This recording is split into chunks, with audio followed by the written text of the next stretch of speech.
Escuchamos repetidas veces personas diciendo que no les gusta la doctrina o que rechazan la doctrina. Inclusive hay iglesias que se jactan de decir que no tienen doctrina. Pero ¿hasta qué punto eso es bueno? ¿Hasta qué punto podemos decir que eso es saludable para la vida de un cristiano y para la vida de una iglesia? Bueno, vamos a intentar responder eso brevemente aquí en este podcast. Bien fácil, podemos responderlo de esta manera.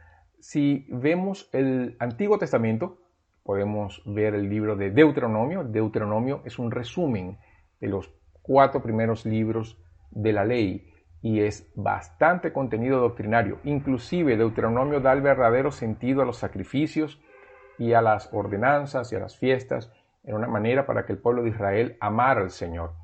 Todo lo que fue establecido en la ley fue establecido en el principio de la fe, de que la persona pudiera ejercer eso por fe, hacer todas sus fiestas, ofrecer los sacrificios por la fe, y al mismo tiempo como una expresión de amor a Dios. La enseñanza doctrinaria de la ley llevaba a la persona a amar al Señor y conocer a Dios y servir a Dios de la manera que Dios quería.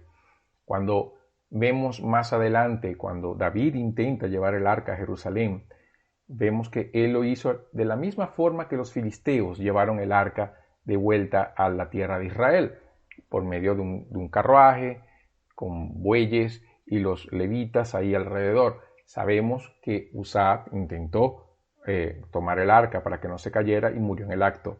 Y David, en uno de los textos, no recuerdo bien si fue en Samuel o en Crónicas, él dijo que eso sucedió justamente porque ellos no lo hicieron según la ordenanza divina. Justamente en la enseñanza del Antiguo Testamento les daba a ellos el fundamento para obedecer a Dios y servirlo de tal manera que Dios se agradara de ellos, porque Dios, siendo Dios soberano, Él tiene sus propios parámetros para la adoración. Ese es un principio del Antiguo Testamento. Cuando vamos al Nuevo Testamento vemos a Jesús, y Jesús no rompió doctrinas, Jesús no rompió moldes doctrinarios como algunos piensan.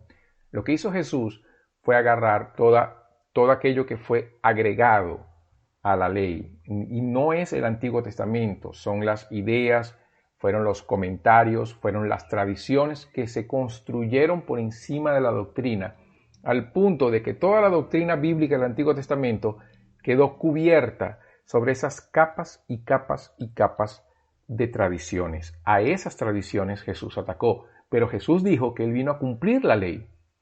Él no vino a derogarla, Él vino a cumplirla. Entonces, eso es un buen punto. Jesús no invalidó la ley, Él cumplió la ley. Él cumplió los requerimientos de la ley por nosotros. Y en el Nuevo Testamento, las palabras de Jesús en el Sermón del Monte y en las parábolas del reino son contenido doctrinario. Hay mucha doctrina. Si vemos Hechos de los Apóstoles, vemos que tanto el capítulo 2 y los otros capítulos dicen que la iglesia perseveraba en la doctrina de los apóstoles. Entonces los apóstoles también enseñaban doctrina. Pablo le dijo a los ancianos de Éfeso en el capítulo 20 de Hechos que él les enseñó todo el consejo de Dios. Y Romanos es una carta completamente doctrinaria. En las demás cartas, tanto las cartas de Pablo como las cartas generales, hay mucho contenido doctrinario, incluyendo Apocalipsis. Y vemos, inclusive en Hebreos, que él establece como un sistema hay doctrinas básicas y elementales y hay doctrinas más profundas. Y eso es muy bueno, porque cuando la iglesia, cuando el individuo, cuando el cristiano vive conociendo la doctrina de Dios a través de la palabra, a través de la enseñanza, a través de la comunión, él comienza a tener base sobre aquello que cree, porque lo que creemos está claro, ciertamente influenciado sobre aquello que conocemos. La fe no es ciega. Y cuando nosotros fundamentamos nuestra vida en la palabra de Dios, cuando nosotros, a través del estudio de la palabra, a través de la comunión con la iglesia, a través de la comunión con el Señor, conocemos más las Escrituras, claro que cuando eso sucede, amamos más a Dios, conocemos más a Dios, sabemos la voluntad de Dios y vivimos para Él con devoción, amor y felicidad. Entonces sí, la doctrina es importante, la enseñanza es importante. Es importante que una iglesia tenga una declaración de fe, tenga un sistema doctrinario, sea denominacional o sea individual, pero necesita tener una declaración de fe, necesita tener un sistema en el cual ellos creen que esté fundamentado, claro, en las Escrituras. Por eso, para concluir, Busque una iglesia que enseñe la palabra de Dios y que tenga una doctrina saludable, bíblica. Si su iglesia la tiene, ame esa iglesia y entre en profundidad en esa doctrina para que pueda servir a Dios con alegría.